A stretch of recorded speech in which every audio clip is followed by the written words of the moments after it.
Hey, Rain here. Today's yet again another build showcase, and it's the Kuva Ghoulsaw. Today I'm going to show you two builds, so let us immediately start. The first build is the El Clasico Influence build. The mods I'm using here, we have Condition Overload for melee damage per status type, this is mandatory, raw damage per status, Primary Reach for range, also mandatory, Blood Rush and Weeping Wounds for lost stat chance and critical chance per call multiplier, Shocking Touch for electricity, Berserker's Fury for attack speed. You can use Prime Fury or Quickening if you want. Gillen's Elementalist for stats damage, stats chance. We're going to proc electricity, so electricity takes are going to do even more damage. And Gillen's Steel for critical chance equal damage. And that's it. These are the mods. For the Axe Weapon Adapted, it's going to be any Tenokai. Arcane is going to be Influence. We have electricity. We also have electricity over here. We're going to spread it in 20 radius for 18 seconds, which is going to help us out a lot for clear. For the stats, the element I've chosen is electricity. That's something I will highly recommend because of influence. Attack speed is above average, which is very good. Range is below average, decent. Combat duration is average. Follow through is one of the best. Riven Dispo sucks. I will not recommend at all. Critical chance is good, critical damage is good, stat chance is good, and total damage is good. Overall, the stats are very good. These are the stats, the mods, the arcane, and now for the second build.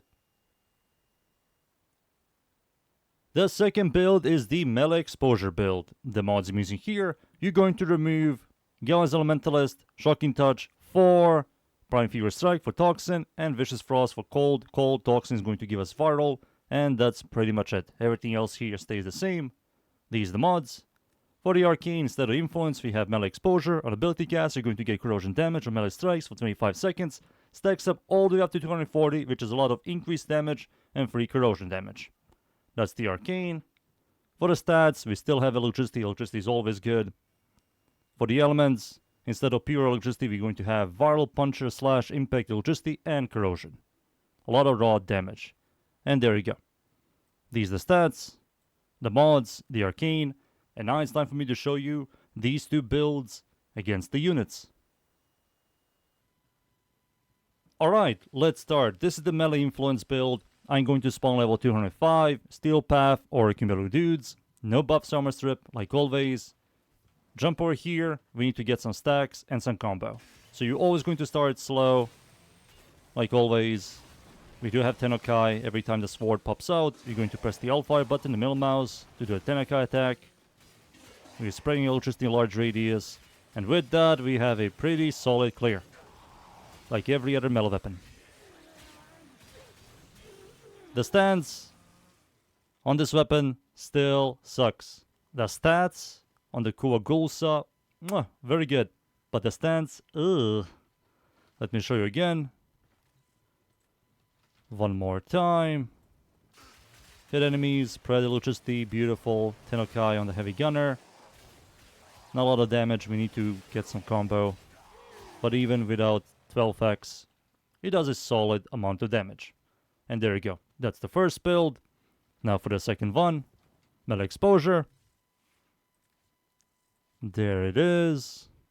Respawn these dudes. Cast abilities. We need to cap Melee Exposure. There it is. Now we need stacks and combo. Yet again. With this horrible stance. That is slow. It's weak. It's a massive shame. They didn't even buff the stance. I wish they did. Like, there's nothing good about this stance. Nothing. Every single attack. When you attack, when you move, when you attack, when you hold right click, move and attack, nothing is good. Even the heavy attack isn't good. It just isn't. There we go. Let me show you again. 12x combo is going to be right here. Heavy attack, boom, goodbye. Beautiful. Heavy attack, goodbye. You can also do something like this. You just spin around and you hit everything. Like here. It works. It's cool. It's a cool weapon, but the stance still sucks. But yeah, that's the second build. And there you go. Those are two builds. Now it's time for me to show you the Influence build against the Steel Path enemies. So, let's go.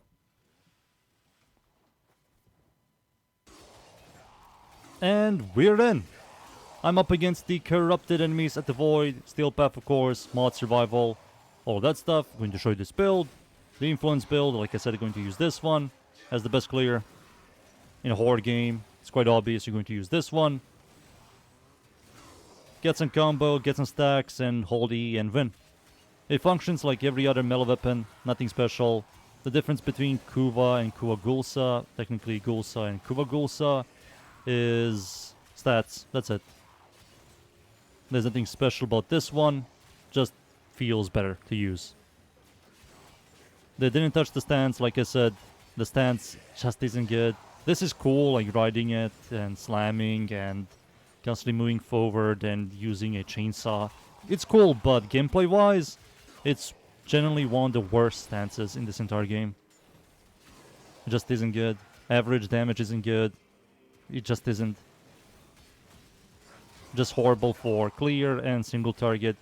The weapon does have 100% follow-through, but because of the horrible stance and influence existence, you're never going to utilize it. Boop, boop, boop, boop, boop. Ride, slam. I wish you can ride this thing forever. You just ride it. That will be so much better. It'll be kind of cool if you can do that. You just ride this thing without the slam. That will be the best change they can ever do to this weapon. Like, leave the stance being whatever, but make this thing rideable. That'll be awesome. Boop, boop, boop, boop. I'm also not using any buffs, no buffs. I will only use my second ability for DR, knockback immunity, that's it. This is my EHP Gauss build, Evangelion. Tomorrow I might release Folly's primary weapon. After that, Tenet Quanta, maybe. And after that, might release Folly. I believe I'm done with 2 builds. And yes, she does have 2 builds. One is utilizing every single ability, and the other one is removing the 4th ability for Rhino Roar and spamming one ability all the time and clearing and stuff. Right. You will see. I did a ton of testing. I will give you guys the feedback, the good and the bad about Folly, and you will see. I do know a lot of you don't really like her design. Neither do I. I think she's very ugly. She's maybe one of the ugliest Warframes they have ever released. But I don't believe D is going to release a Warframe like Folly ever again. With all the backlash and stuff. 400 kills, pretty solid. Pretty solid. Alright, now let's wait for the Eki Boy to spawn. Eki Boy is here. Alright, Eki. Let's see how this weapon performs. Why are you up here? Eki Boy.